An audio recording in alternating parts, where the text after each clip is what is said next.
उस वक्त आपने खिलाफे काबा थाम के कहा था, ऐ मेरे मौला अगर मेरी नेकियां तेरी बारगाह में कबूल न हो तो मुझे अंधा उठा। शाह जमालुल्लाह रामपुरी, इनके एक मुरीद थे, उनका नाम था शाह दरगाही महबूब इलाही। वो नहीं, शाह दरगाही महबूब इलाही। पीर का नाम है हाफिज जमालुल्लाह रामपुरी। फिर रिवर्स करता हूं, हाफिज जमालुल्लाह रामपुरी और मुरीद का नाम है शाह दरगाही। नाम टाइटल था महबूब इलाही। टेढ़ी वाले नहीं जो रामपुर में लेते हैं वो। दोनों मुरीद और पीर में एक बात की तफरीक। पीर साहब शिकार के बड़े शौकीन और मुरीद के दिल में परिंदों की बड़ी मोहब्बत। क्या बात, तवज्जो है, बोलो भाई। पीर साहब शिकार के बड़े शौकीन थे और मुरीद परिंदों से बड़ी मोहब्बत फरमाते थे। लेकिन जब पीर साहब शिकार पे जाते ना तो अपने मुरीद को अपने साथ लेके जाते। जैसे ही कभी कभी किसी परिंदे पर शेख जमालुल्लाह रामपुरी निशाना लगाते, पीछे से एक पत्थर उठा के चुपचाप शाह दरगाही फेंक देते और वो परिंदा उड़ जाता था और वो शाह दरगाही चुपचाप हाथ बांध के खड़े होते। तो शाह हाफिज जमालुल्लाह फरमाते, दरगहिया, ये जुमले बोलते, दरगहिया, बोले जी सरकार, बोले ये पत्थर तूने मारा? फरमाते हुजूर सजा दीजिए। क्या बात, सजा दीजिए। फरमाते मैं शिकार के लिए आता हूं तो शिकार को उड़ा देता। जब भी वो निशाना लगाते अगर ये होते तो पत्थर मारते। एक दिन हाफिज जमालुल्लाह रामपुरी को चलाना गया, जैसे करीब निशाना लगाया, परिंदे को पीछे से पत्थर मारा, उड़ गया। आपने गुस्से में पीछे पलट के फरमाया, दरगहिया, बोले जी सरकार, बोले इस परिंदे को तूने उड़ाया है? बोले हुजूर सजा चाहता। मैं चुपचाप यहीं खड़े रहो। साहिबो बहुत खुशकिस्मत हैं आप एक अल्लाह के वली के बुलाने पर आए हुए। मुझ जैसे खिंजीर से बदतर इंसान की बात नहीं, एक अल्लाह के वली ने आपको बुलाया। आप कितने खुशकिस्मत, वल्लाहि अज़ीम आप बड़े खुशकिस्मत हैं। सूफी साहब कहते हैं कि नात पढ़ने वाले, तकरीर करने वाले, मिंबर के उलमा तो है ही बड़े आला और अरफा मकाम के हामिल।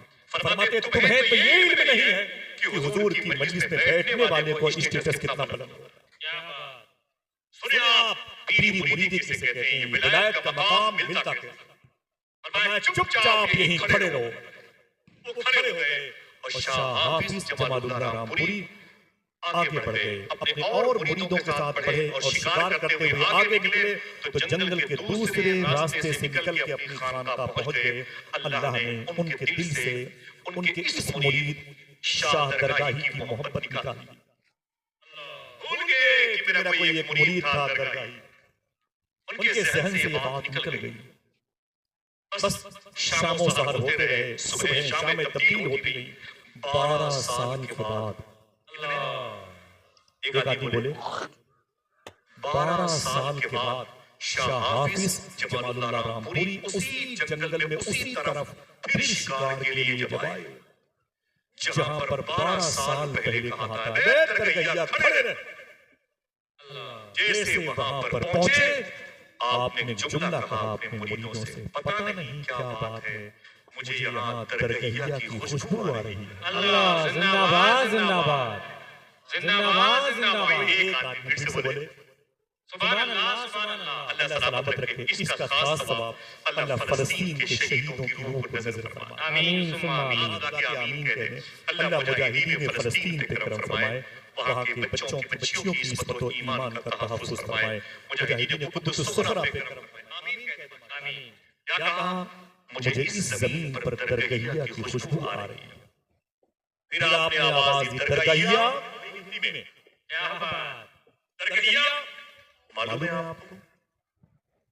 अगर मिर्जा इंजीनियर की बातों की जुल्फों में मुक़य्यद ना हुई हो तब समझो। क्या बात, फरमाया दरगहिया इतना कहना था कि करीब में एक पेड़ जैसा एक वजूद था जो 6-7 फीट का मिट्टी में अटा हुआ था। दीमक ने उसके ऊपर घोंसले बना लिए। हरी घास उस पर निकल आई। पेड़ पौधों ने उस पर कब्जा कर लिया था। आपने जैसे कहा दरगहिया, वैसे उस पेड़ में हरकत हुई तो आपके सारे मुरीदों ने क्या देखा कि एक ऐसा इंसान उस मिट्टी के खिलौने के बीच से निकल के आगे बढ़ना चाहता है जिसकी सूरत शाह दरगाही से मिलती है। जी सरकार, जी सरकार, जिंदाबाद जिंदाबाद कह के आगे बढ़े। गोश्त हड्डी से अलग हो रहे थे, मिट्टी ने कब्जा कर रखा था, दीमक गालिब आ चुकी थी और घास फूस ने कब्जा कर लिया था। 12 साल तक जहां हाफिज जमालुल्लाह रामपुरी ने कहा था दरगहिया खड़े रहे, वहीं पर शाह महबूब इलाही दरगाही वहीं पर खड़े थे। पूछा हाफिज जमालुल्लाह रामपुरी ने अपनी गोद में लेके, दरगहिया तूने ये क्या हालत बना रखी है? कहा हुजूर, जब मैंने आपसे मुरीद होने का शरफ पाया था तो मैंने वादा किया था कि जो आप कहेंगे मैं उस पर अमल करूंगा। मैंने उसी पर अमल किया है। आपने कहा खड़े रहो, क्या बात, जिंदाबाद अब तक खड़ा रहा, अब तक खड़ा रहा। अल्लाह अकबर, इतना सुनना था, इतना सुनना था। हाफिज जमालुल्लाह रामपुरी ने उस ढांचे को अपनी पेशानी पे सजाया और एक जुमला कहा, दिल है तो रख ले इसे। आपने फरमाया खुदा की कसम है दरगहिया सुन, अगर तू मेरा मुरीद न होता तो मैं तुझसे मुरीद हो जाता। नारे तकबीर, नारे रसालत, फैज़ाने औलियाए इकराम, उर्से मुक़द्दस, मसलके आला हज़रत। साहिबों, गुजारिश करता हूँ, आपका ताल्लुक पीरी शरीफ से हो, आपका ताल्लुक ख्वाजा हसन शाह फैज़ुली शरीफ से हो, आपका ताल्लुक मोहब्बत इमाम सरकार वाली से पाक, आपका ताल्लुक अजमेर के सुल्तान की नगरी से हो, आपका ताल्लुक कालपी शरीफ से हो, मालदा शरीफ से हो, आपका ताल्लुक बिलग्राम के सरकारों से हो, बरेली के ताजदारों से हो। पीर कौन होता है? क्या बात, कभी पूछा आपने? मैंने पूछा सूफी साहब से, ये पीर कौन होता है? वही जिसकी पर्सनालिटी बड़ी अच्छी है। जवाब दिया, ना ना ना, पीर वो नहीं होता जिसके 2 हाथ और पांव होते। बोले पीर वो नहीं होता। फिर पीर होता कौन है? बोले किसी पर्सनालिटी का नाम पीर नहीं होता। मैंने कहा फिर पीर होता कौन है? जो समझेगा वही बोलेगा, वरना रिकॉर्डिंग तो हो रही है, बाद में 10-20 लोग तो जरूर समझेंगे। फरमाते पीर वो नहीं है जिसको एक पर्सनालिटी में आप देखते हैं। पीर उस कैरेक्टर का नाम है जो आपने मुरीद होते वक्त पीर से वादा किया है, मैं झूठ नहीं बोलूंगा, ये झूठ ना बोलना, ये किरदार तेरा पीर है। क्या बात, जिंदाबाद जिंदाबाद। मैं गीबत नहीं करूंगा, गीबत से बचना, ये कैरेक्टर तेरा पीर है। मैं आज से हराम नहीं खाऊंगा, हलाल खाना तेरा पीर है। अगर समझा हो तो एक आदमी उठा के अपने हाथों को बोल दे सुभान अल्लाह, सुभान अल्लाह, सुभान अल्लाह। सोचे कि पीरी मुरीदी का ताल्लुक जो हमने आसान समझ रखा है कितना मुश्किल काम है। आज ये आलम में तारीफें कम हो तो जलसों के इलाके छोड़ दिए जाते हैं, इज्जत कम हो हमारी, हमें ऊंची कुर्सी न मिले, नीचे भले ही सादात बैठे हो, हमें इनसे क्या, इनके खून इनके ब्लड का क्या एहतराम करना, हमें अपने एहतराम की फिक्र होती है। साहिबों, मैं आपसे एक बात बताता हूँ, वकुनु मा सादिकीन, जिनका जिक्र बातिनी कुरान में है, उनकी शामें, उनकी सुबहें कैसे गुजरती थी। आप बोले कि आपको मेरी बातें कुछ समझ में आ रही कि नहीं आ रही? मैं गुजारिश करता हूँ आप इन बातों को लेके जाएं। अब ये भूल जाइए कि मेरे पीर का ताल्लुक फला शहर से। अब ये रखिएगा कि मेरा पीर वो है जो किरदार है, मेरा पीर वो है जो कैरेक्टर है। अगर आप सच बोलते रहे तो सच बोलना आपका पीर है, आप अगर हसद से बचते रहे तो आपका हसद से बचना आपका पीर है।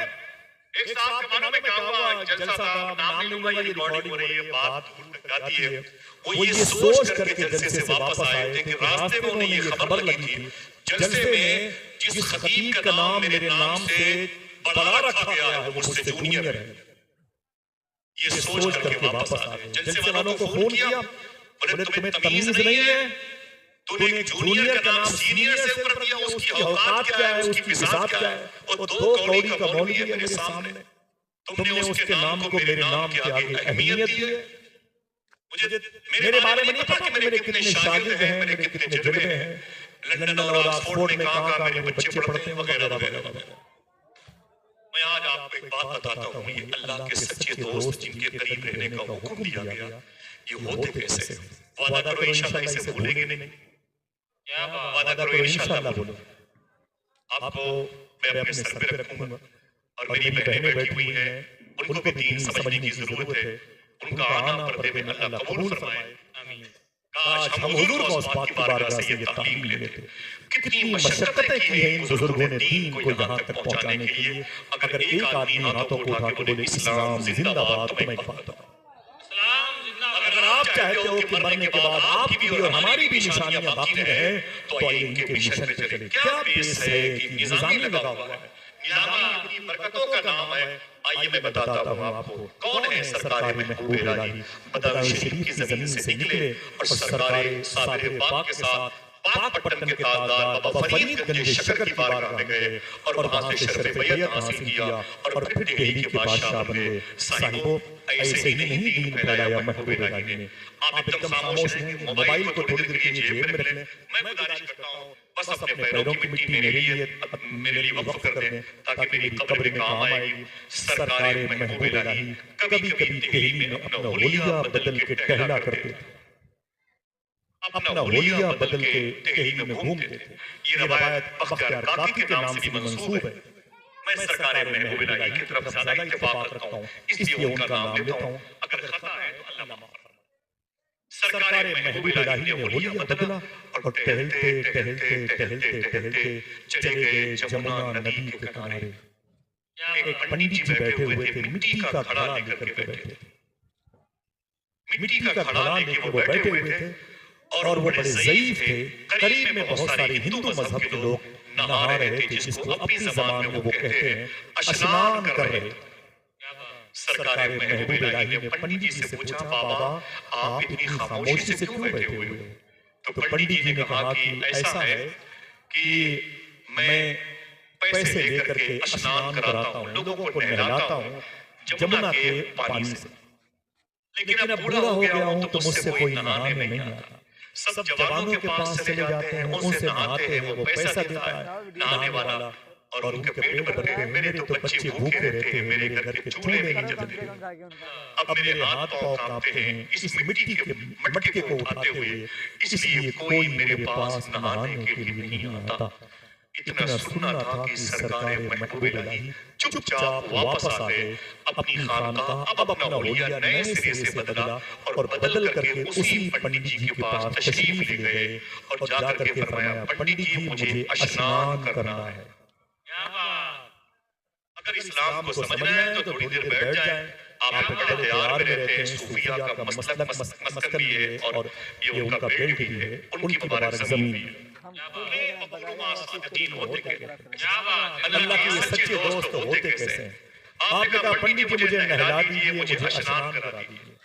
पंडित जी ने बहुत सारे मिट्टी के मटके से पानी निकाल करके डाला, आप नहाते रहे। कौन? नाम याद रहेगा? बोले क्या नाम मैंने लिया? पड़ोसी से पूछ के बताओ क्या नाम लिया मैंने? ऊंची आवाज बोले। सुनेंगे गौर से तो करना बताएंगे अपनी बहन बेटियों को इंशाअल्लाह। चाय खानों पे जाएंगे तो ये बातें तबलीग के तौर पर करेंगे, चिराग से चिराग जलाएंगे। सरकार महबूब इलाही अल्लाह अकबर। जब नहा के फारिग हुए बोले, बाबा कितने पैसे हुए? मिसाल के तौर पर कहने लगे 5 रुपए हुए। सरकार महबूब इलाही ने अपनी जेब से 10 रुपए निकाले। कितने? और हुए थे कितने? 5 हुए। 10 रुपए निकाले और कहा बाबा जी से रख लें। पंडित जी ने कहा कि ये तो ज्यादा है, फरमाया रख लें। आप चले गए। दूसरे दिन फिर सरकार महबूब इलाही गए, बोले बाबा जी मुझे फिर स्नान करना। कहा कोई बात नहीं, पत्थर की चट्टान पर बैठो। सरकार महबूब इलाही बैठे और जमुना के पानी से वो आपको नहलाता। हट जाता है ऐसे तो। फिर बारी में बोले कितने पैसे? कितने?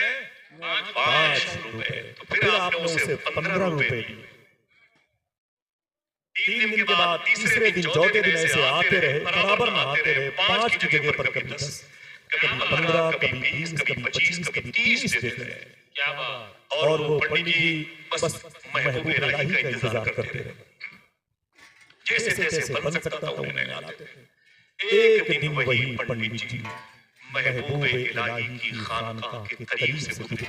क्या बात, जिंदाबाद महबूब जिंदाबाद। इलाही की खानकाह शरीफ के करीब से जब गुजरे ना तो भीड़ देखी मुसलमानों की। तो पूछा भाई आप लोग, फरमाया कि हम हुजूर की उम्मत के लोग हैं, मुसलमान धर्म को फॉलो करते हैं, अपने बाबा के दर्शन को बैठे हुए हैं। बोले कौन है तुम्हारे बाबा? बोले अंदर बैठे हुए हैं, दुनिया उन्हें महबूब इलाही के, क्या बात। दुनिया उन्हें सरकार निजामुद्दीन औलिया कहती है। तो पंडित जी ने कहा क्या मैं भी उनका दर्शन कर सकता हूँ? क्या मैं भी उनकी जियारत कर सकता हूँ? क्या मैं भी उनकी कदम बोसी का शरफ पा सकता हूँ? तो गुलामों ने कहा बिल्कुल बिल्कुल आप जाएं, अंदर जाएं। जैसे पंडित जी अंदर गए तो क्या देखा, ये तो वही है जो कई दिनों से मेरे यहाँ आने के लिए। क्या बात, जिंदाबाद जिंदाबाद। ये तो वही है जो कई दिनों से मेरे यहाँ नहाने के लिए आते थे। करीब बैठ के बोले अगर मेरी आंखें खता नहीं कर रही हैं तो मैं बताऊं कि आप मुसलमानों के इतने बड़े धार्मिक गुरु हैं और आप का चेहरा मुझे लग रहा है कि आप वही हैं जो रोजाना मेरे घर पे नहाने के लिए जमुना नदी में आते थे, मेरे चट्टान के करीब में, मेरी मसनद के करीब में। तो महबूब इलाही की आंखों में आंसू आ गए। फरमाया मैं ही था जो तुम्हारे यहाँ रोज नहाने के इरादे से आया करता था। आप अगर कहते तो आपके गुलाम आपको सैकड़ों बाल्टी पानी से नहला देते। क्या बात, जिंदाबाद। पंडित जी ने कहा आप वहाँ क्या करने आते थे? क्या जरूरत है? इतने खिदमतगार हैं, अबरू के इशारे पर जान देने के लिए तैयार नजर आ रहे। आप वहाँ का सफर करके मुझ जैसे घोड़े से नहाने के लिए क्यों आते थे? सरकार महबूब इलाही ने रो करके कहा जब मेरी आपकी पहली मुलाकात हुई थी उस वक्त आपने कहा था मैं बूढ़ा हो गया हूँ, मुझसे कोई नहाता नहीं, मेरे हाथ पांव कांपते हैं, मेरे चूल्हे नहीं जलते हैं, मेरे बच्चे भूखे सोते हैं। दिल कहे तो सुभान अल्लाह कहना। महबूब इलाही फरमाते हैं कि बाबा जी सुने, मैं आपके चूल्हे को जलाने के लिए अपना होलिया बदल के तुम्हारे पास आया। जिंदाबाद जिंदाबाद जिंदाबाद जिंदाबाद। जरा हाथ उठा के बताएं कितने लोगों ने समझा? हाथ उठाए रखें, समझा कि नहीं समझा? हाँ, बहुत बहुत शुक्रिया। अब एक बात सुने, आज ऐसा कोई कर सकता है? इतने फतवों के ढेर लगाए ना, समझ रहे हैं कि वो उठ ही ना पाए, समझ रहे हैं आप? लेकिन अगर इखलास हो तो अल्लाह की तरफ से गैबी मदद हुआ करती है। बेशक, जिंदाबाद सरकार महबूब इलाही से उसने कहा आप और मेरे घर नहाने के लिए जाते थे तो आपने फरमाया तेरे घर के चूल्हे जलाने की मुझे फिक्र थी। जैसे मेरे बच्चे खाते पीते हैं वैसे तेरे बच्चे खाते पीते रहे। मालूम है उस बूढ़े पंडित ने क्या कहा?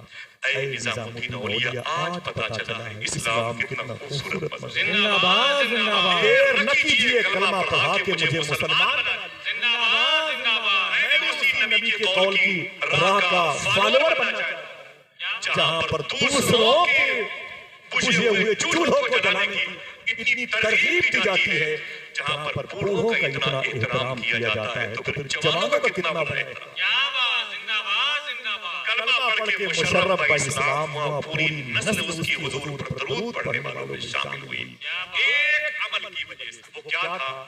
अपनी अना को ठोकरें मारी, अपनी किब्र को आपने पस्ता किया और अपनी इज्जत और शोहरत के ताज को अपने सर से हटाया और फिर अल्लाह के एक बंदे के दिल में हुजूर की मोहब्बत का चिराग रोशन करने के लिए अपनी इज्जत की थोड़ी सी कुर्बानी दी। पूरी नस्ल कलमा पढ़ने वालों में शामिल हुई। जिंदाबाद जिंदाबाद। ऐसे होते हैं वो लोग जिनकी तरफ इशारा कुरान कहता है वो कौनो मा सादिकीन। सुभान अल्लाह सुभान अल्लाह। ये वो लोग हैं जिनके तज़किरे होते हैं, ये वो लोग हैं जिनकी बातें होती हैं तो बरकत नाज़िल होती है। इनकी बातें सुनने के लिए फरिश्ते आसमान से आते हैं। ऐसे नहीं बनते लोग। इनमें कोई ऐसा शख्स नहीं होगा जो किसी पीर से मुरीद न होगा। ऐसा कोई शख्स शायद हो शाज़ नादिर जो किसी न किसी शेख से मुरीद न हो। हर शख्स का ताल्लुक कादरी, चिश्ती, नक्शबंदी, सोहरबंदी, अब्रुलाई, वासी हर सिलसिले से।